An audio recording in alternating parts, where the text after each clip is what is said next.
దయచేసి ముఖ్యమంత్రి గారు మీ కాళ్ళు పట్టుకొని అడుగుతున్నా, ఈ సమస్య పరిష్కరించకపోతే కాళ్ళు తీసేస్తాం బిడ్డ. ఎందుకంటే 40 లక్షల మంది పిల్లలు ఏడుస్తున్నారు సార్. ఒక ముఖ్యమంత్రిగా మీరు వచ్చారు కదా, మీకు బాధ్యత లేదా? ఏం మనిషి కాదా నువ్వు? 14 నెలల్లో 14 సెకండ్ల టైం కూడా ఇవ్వలే ముఖ్యమంత్రి నువ్వు. 14 నెలల్లో 14 సెకండ్లు కూడా నిరుద్యోగులకు టైం ఇవ్వలే. మాట్లాడితే ప్రజాపాలన అంటావు, నిరుద్యోగులు అంటావు. బిడ్డ గుర్తుపెట్టుకోండి, ఇది మరో సివిల్ వార్ కాకముందే, మరో 40 లక్షల మంది పిల్లలు రాకముందే ఈ సమస్య పరిష్కరించండి.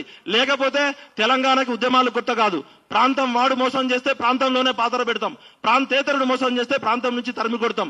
దయచేసి మా నిరుద్యోగుల బాధను అర్థం చేసుకోండి, మా విద్యార్థులకు అన్నిటిని అర్థం చేసుకోండి. ఓ మేధావులారా, ఓ కవులారా, రచయితలారా, ఓ రాజకీయ నాయకులారా, ఈ సమస్యల్ని పరిష్కరించండి. 40 లక్షల మంది పిల్లలు రోడ్డు మీదకి వస్తే ఏ ఆర్మీ ఆపుతుంది, ఏ మిలిటరీ ఆపుతుంది? కాబట్టి ఈ సమస్యను పరిష్కరించండి. ముఖ్యంగా రఘు ఆధ్వర్యంలో, మైపాల్ ఆధ్వర్యంలో, సోషల్ మీడియా రేపు పొద్దున్నే మీరు ఒక కమిటీ వేసుకోండి. మేము మా వంతుగా మాకున్న డాక్యుమెంట్స్ అందిస్తాం. రఘు గారు మీరు బాధ్యత తీసుకోండి. ఖచ్చితంగా టీఎస్పీఎస్సీ చైర్మన్ దగ్గరికి వెళ్దాం, మనం ముఖ్యమంత్రి గారి దగ్గర కూడా వెళ్దాం. దయచేసి పొరపాటు ఏమన్నా, మీడియా మీద నాకు ఎటువంటి కోపం లేదు.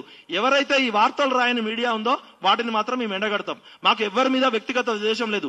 ఈ సమస్య పరిష్కరించడానికి మేము 6 నెలల నుంచి మాకు శక్తి సరిపోవట్లే. మేము ఎంత చేయాలో అంత చేస్తున్నాం. రేపు పృథ్వన్న కనుక ఒక కాల్ ఇస్తే లక్షల మంది రోడ్డు మీదకి వస్తారు. అప్పుడు ఎవరు బాధ్యత వహించాలి? సమాజంలో మేధావులు లేరా? నేను ఇప్పటికైనా చెప్తున్నా, ఈ సమస్య పరిష్కరించడానికి మేము అన్ని రకాలుగా సహకరిస్తాం.